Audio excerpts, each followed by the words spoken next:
How often do you doubt yourself as an artist? How often do you hesitate to call yourself an artist?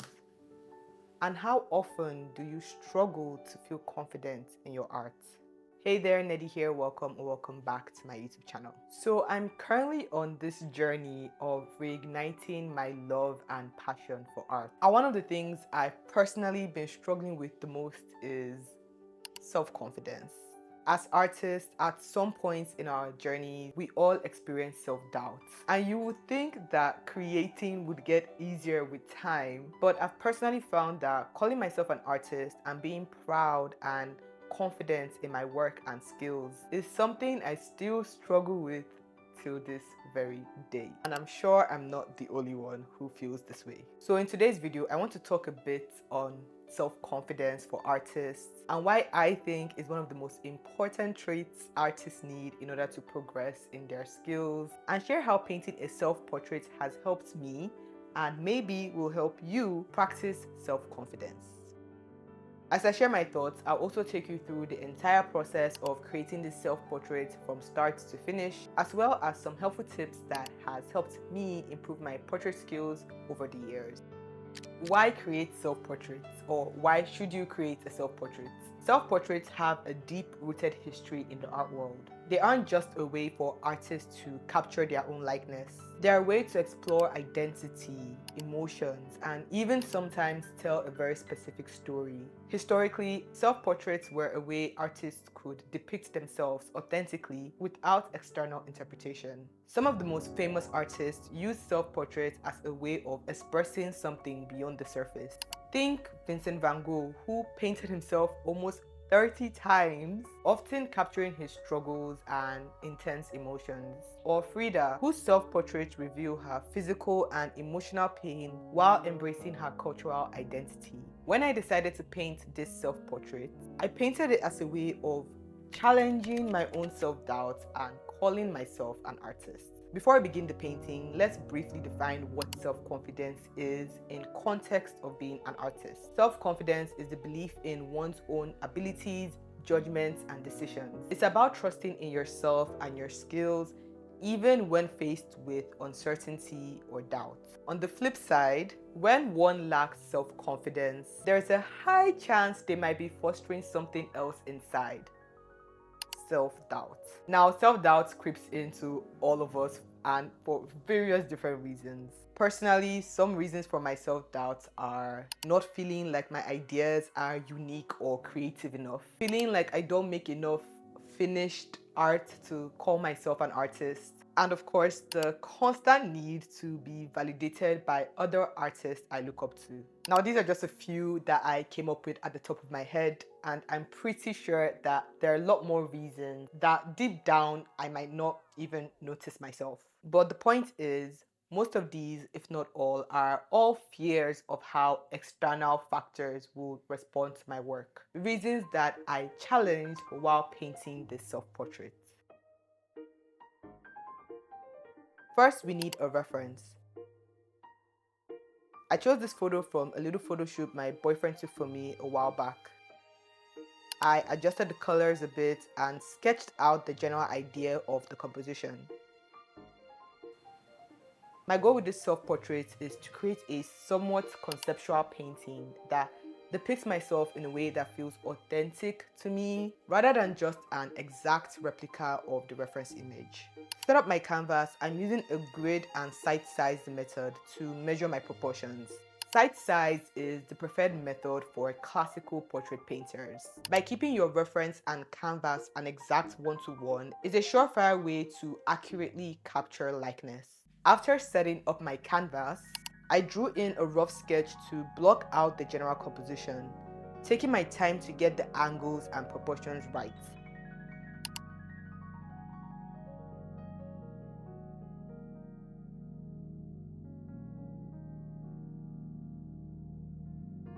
It's extremely important to take your time in this stage and try to get the proportions as close as you can to make the painting process easier down the line. I always struggle in this phase because I'm so eager to just jump into painting, And of course, I always face the consequences when it comes to painting and end up struggling to keep my likeness intact. Next, I begin to block in some colors. Thanks to all those years of practicing and studying color theory, I'd like to say I'm relatively confident with selecting colors and playing around with color variety. So a lot of this is really just a mix of observation, exaggeration, and intuition. However, if you're not as confident in color theory, I recommend you start off with a mini color and value study first. And if you're still uncertain on where to start, I have a whole video on my channel where I share my process of how I paint color studies that you might find helpful. If you're curious for the brushes I used in this painting, I majorly switch between the default oil paint brush in Procreate and the sharp render brush from a Gene Sketch brush pack. I'll have that pack linked down below. As you can see to my top left, I have my little reference window that I'm constantly looking and glancing over to, as well as zooming in and out of my canvas in order to see the painting as a whole. This is very important so you don't get lost into the tiny details, especially since I want this to be more expressive and painterly. I will say that the reference that I chose isn't the best to work with since the lighting is pretty much diffused and non-existent. So there aren't many shadow shapes to reference. Rather, I had to rely on creating appealing shape designs where I could. Also, I edited the picture weirdly, so it had a lot of grain that made it even more difficult to pick up the subtle differences and details. So I basically had to wing a lot of it.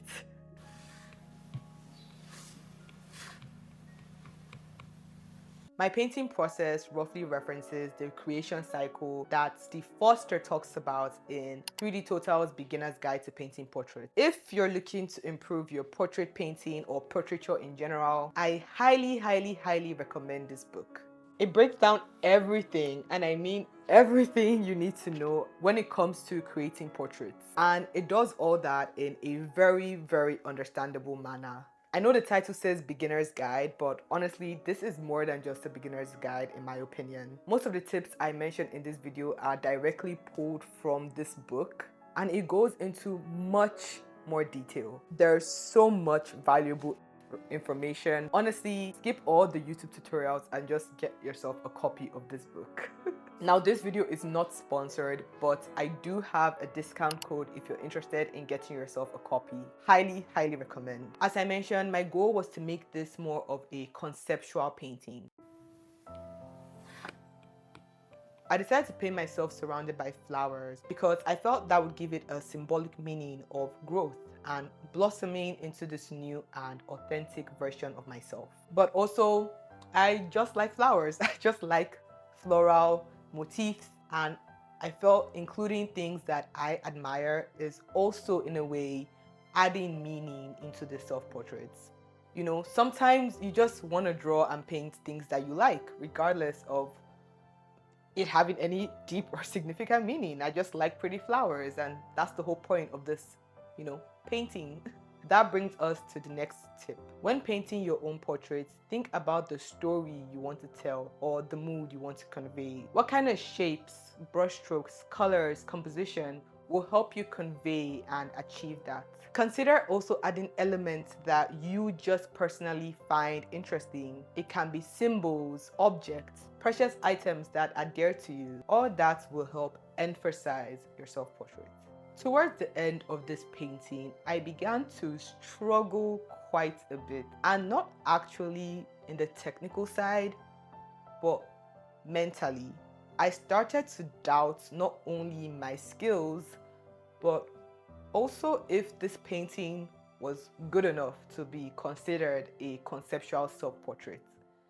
I mean, it's literally just my face and flowers, I began comparing my portraits to other artists that would make these very unique and expressive kind of self-portraits, depicting themselves in more intense and moody scenarios or more dramatic lighting. I find that I always second guess myself, especially towards the end of my process. Even though internally I am proud of this painting, I am proud of that artwork, whatever it may be, I have this feeling like it's not good enough. And that's exactly when the self-doubt begins to creep in.